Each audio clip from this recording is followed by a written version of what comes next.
Karibu sana kunako tetesi za soka barani Ulaya, na leo ikiwa ni siku ya 26 ya mwezi wa kwanza mwaka 2026, tukiwa tumesalia na siku chache kabla ya kukamilisha mwezi huu wa kwanza Januari. Ndio, karibu sana kunako tetesi za soka Ulaya, na kubwa zaidi tunaambiwa Manchester City wanamtaka Trent Alexander-Arnold. Karibu sana, hii ni Talent Media, mimi ni Ali Swaleh Mshana. Klabu ya Manchester City wanaendelea kumfuatilia kwa ukaribu sana beki wa kulia wa England Trent Alexander-Arnold, huku sintofahamu ikiendelea kuongezeka kuhusu mustakabali wake ama mustakabali wa mchezaji huyo mwenye umri wa miaka 27 katika klabu ya Real Madrid.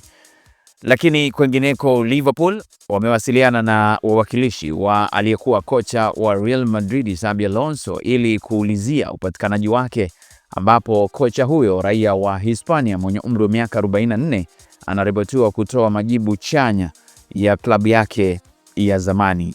Ukiondoka sehemu utakiwa uondoke na maneno mabaya, kwa sababu hujui huenda ikawa kuna siku utarejea tena. Kwa hiyo Xabi Alonso ameuliziwa bwana kuhusiana na Real Madrid, lakini majibu yake amesema bwana ni klabu nzuri tu na mambo yanaenda sawa. Kwengineko, klabu ya Bournemouth tunaambiwa wako karibu kukamilisha usajili wa mshambuliaji wa Brazil, usajili wa Brazil wa klabu ya Vasco da Gama Ryan mwenye umri wa miaka 19 kwa mkataba wa kudumu.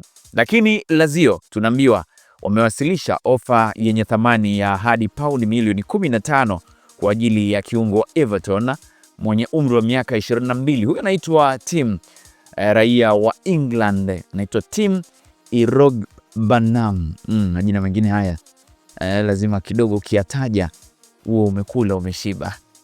Sawa, lakini Chelsea na Manchester United wanaendelea kumfuatilia mshambuliaji kijana wa Rennes mwenye umri wa miaka 18.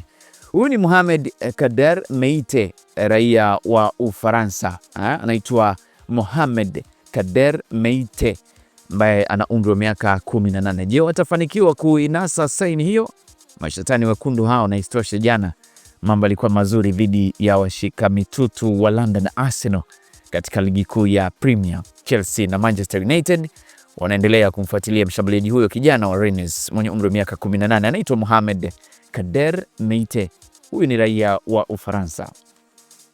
Lakini kwengineko, wakati huo huo, klabu ya Rennes inayoshiriki Ligue 1 imekataa ombi la Chelsea la mwezi Januari kwa ajili ya beki wa kati wa timu ya taifa ya Ufaransa chini ya miaka 21 Jeremy Jacquet, raia huyo wa Ufaransa. Lakini Chelsea bado wana nia ya kumsajili mchezaji huyo mwenye umri wa miaka 20 wakati wa majira ya kiangazi. Wamekataa, lakini Chelsea bado wana nia kubwa sana. Sawa, tuhitimishe na taarifa kutoka pale Borussia Dortmund, ambapo tunaambiwa kipa wa Borussia anaitwa Monche na timu ya taifa ya Uswisi Jonas Omlin mwenye umri wa miaka 32 ambaye alikuwa akisakwa na Sunderland amejiunga na Bayer Leverkusen kwa mkopo hadi mwisho wa msimu. Watu wanasajiliwa huko. Sawa, hizi ni tetesi za soka barani Ulaya. Leo ni siku ya 26. Mimi kufikia hapo na hitimisha hizi tetesi za soka, lakini kubwa zaidi unaweza kuendelea kutufuatilia kunako mitandao yetu ya kijamii. Mimi ni Ali Swaleh Mshana na hii ni Talent Media. Bye bye.